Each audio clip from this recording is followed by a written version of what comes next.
All right, today we're going to dive into a question that's, it's kind of at the crossroads of philosophy, science, and even how we design things. It's a real puzzle and honestly can totally change how you look at everything, from a simple computer program all the way to the natural world itself. So let's just get right to the heart of it. So picture this. You're watching a sequence of events. A happens, then B happens, then C. It looks like a simple, straightforward chain of cause and effect, right? But is that the whole story? I mean, how can you be absolutely sure there isn't some hidden goal, some grand design pulling the strings from behind the scenes? Okay, let's make this a little more concrete. Think about an information system. If you're the one designing it, you start with a specific purpose in mind, right? And that purpose drives every single decision you make. But someone just watching from the outside, they don't see your goal. All they see is the code running, just one step mechanically causing the next. The why is totally invisible. And this really brings us to two very different ways of looking at the world. On one hand, you've got the causal view. This basically says everything that happens is just a result of what came before it, following the laws of nature. Pretty simple. But then you have the teleological view. This one's different. It says some things happen for the sake of a final goal. It's like they're being pulled forward by a purpose, not just pushed from behind. And here's the real problem, the thing that makes this so tricky. Any system, even one that's totally driven by a purpose, still has to play out through cause and effect. I mean, it has to. The purpose might be the director, but the actors are still just a chain of causes. So if you don't know about that purpose, all you're left with is the chain. The why gets completely lost behind the how. So this all sounds a little bleak, doesn't it? Like, are we just stuck? Can we never really know if we're just seeing random chance or if there's a real intention behind it all? Well, not so fast, because even though it's tough, it's not always impossible. And that's where things start to get really interesting. Okay, so if we're trying to hunt for a hidden purpose, what are the clues? Well, the most obvious one is if someone just tells you, like documentation, a note from the designer that says, hey, I built this to do X. But when we don't have that, we've got to be a bit more clever.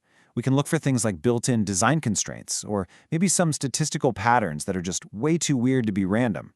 Or we can look for a system that seems relentlessly focused on one specific outcome.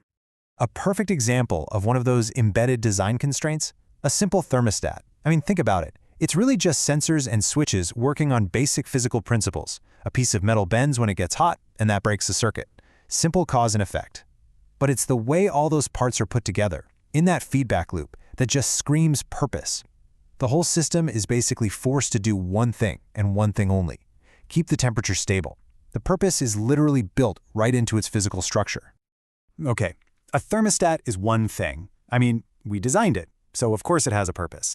But what happens when we take this whole idea and apply it to something like biology? We say it all the time, right? The purpose of the human heart is to pump blood.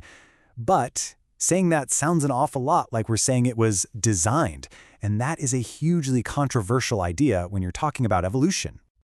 So to get around this tricky issue, philosophers and biologists have this really important distinction they make. They tend to use the word function instead of purpose. And what's the difference? Well, a function just describes what a trait does that helped an organism survive in the past. See, it's an explanation that looks backward in time, not forward towards some future goal.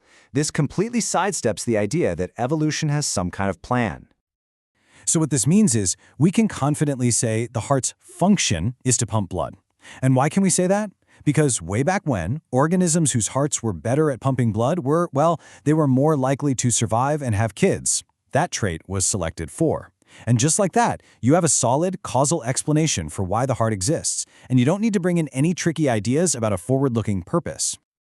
All right, so this brings us to an even deeper question. We're seeing this goal-directed behavior everywhere now, right? From a thermostat keeping a room warm to a heart pumping blood. But when does that kind of behavior actually signal that there's a real mind at work? When is it just a clever mechanism, and when is it actual cognition? Just look at the difference here. You have a bacterium moving towards sugar. Sure, it's goal-directed, but it's a super simple chemical mechanism. A thermostat? That's just a feedback loop. Neither of those requires any real thinking. But what about a rat that's solving a maze for food, and you block its usual path? If it figures out a new way to get the reward, well, that flexibility, that ability to adapt on the fly, that is what we're talking about. That's a sign of real cognition. So here's the key takeaway, the bottom line. Goal-directed behavior is absolutely necessary for cognition to exist, but it's not sufficient. Just seeing something act like it has a goal isn't enough proof by itself. You've got to look for that extra something, that flexible, adaptive smarts, like we see with the rat in the maze. So, where does all of this leave us? Well, it leaves us with a pretty powerful toolkit for thinking about this stuff. The next time you see some complex sequence of events, you can break it down. First, look for the simple cause. What's the mechanical how? Then, see if you can identify a clear function, the what it does that reliably leads to some outcome. And only then, if the evidence is really strong, like it was designed, should you start to infer a purpose, the why it was made in the first place. And to wrap this up, let's apply our new toolkit to maybe the biggest question in technology right now: artificial intelligence. When you watch an AI, like a large language model, write an essay or solve a complex problem, what are you really seeing? Are you just watching an incredibly complex chain of causes and effects? Are you seeing a system that performs a useful function? Or, and this is the big one, are you maybe witnessing the very first hints of an emerging independent purpose? Now that is something to think about.